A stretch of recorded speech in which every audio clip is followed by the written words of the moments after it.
Hi friends, my name is Sandra. Welcome to my channel. Today we'll be discussing a little on why property agents might not be looking out for your best interests at heart.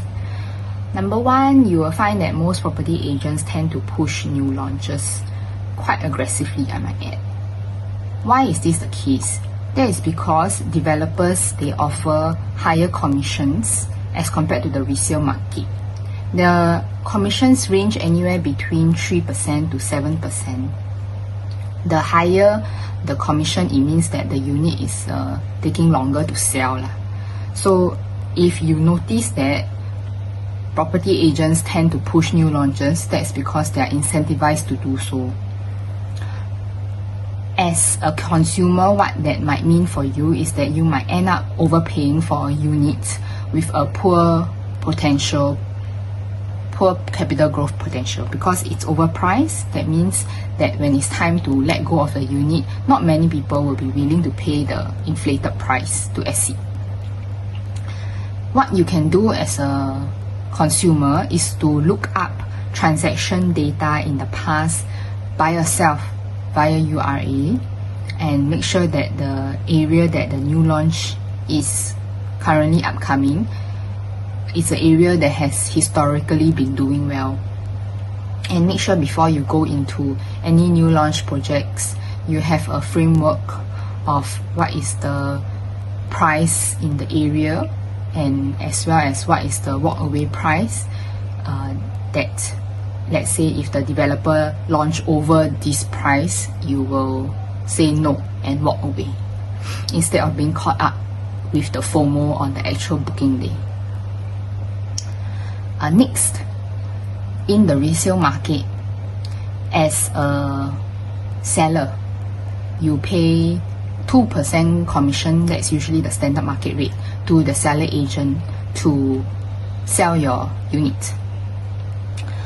If, let's say, there comes along a buyer represented by a buyer agent, usually the seller agent will have to co-broke with the buyer agent, and that means about 1% of the sale price each.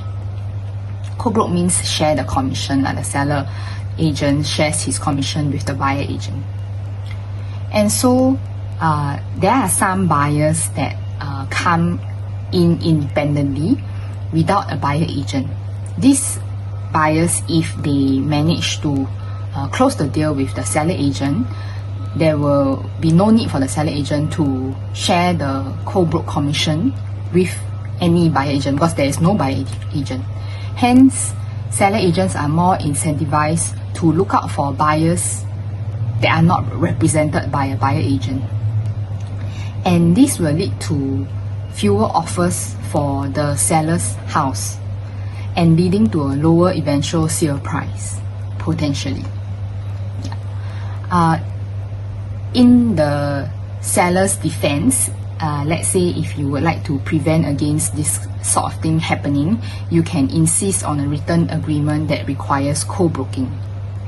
This will potentially lead to a bigger, larger exposure of your house to more buyers.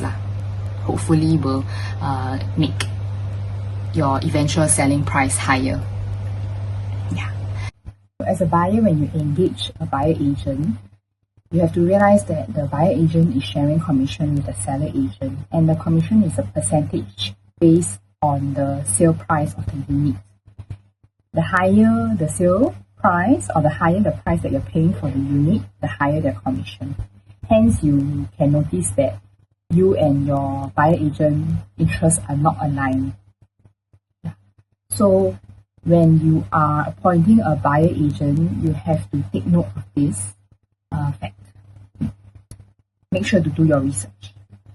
On the other hand, if you do not appoint a buyer agent, sometimes if, let's say, you do not do enough research, you might also end up overpaying for the unit, especially if you do not know how to negotiate the price and you do not know the market rate of the unit itself. So there are pros and cons of this. If, let's say, you go in without a buyer agent, you can get the seller agent to help you with your paperwork. But you have to understand that there is a lack of representation on your part. which may or may not work out in your favor. There is an option of engaging flat fee agents. These flat fee agents, they get paid a flat fee amount ranging anywhere from the few thousands and below, and they are not charging commission based on the sale price of the unit. So if that is your preference, you can go for them, but they do require more work to be paid on your part as well in terms of selling the unit. So these are some scenarios whereby the interest of the agent might not be the same as yours. So you have to take note, do your own research. Don't blindly trust what the agent says. See you in my next video.